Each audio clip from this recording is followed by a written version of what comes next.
bir ummat bo'lib asli buyuk insonni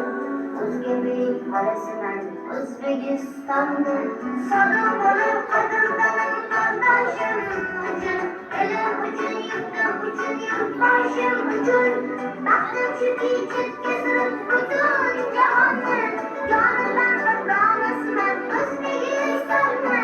baxtim shuki chetkazib butun jahonni jonidan bir donasiman O'zbekistonni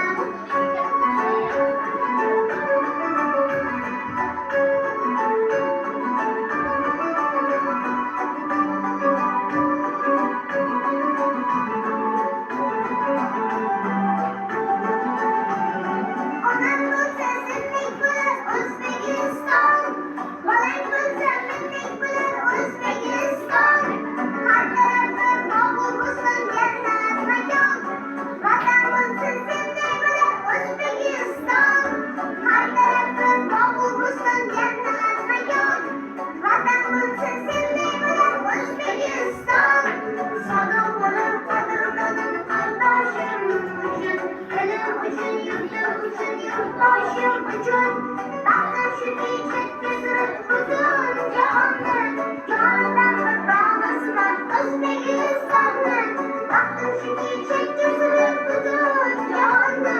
Canından bir bağlasına Özbekistan'da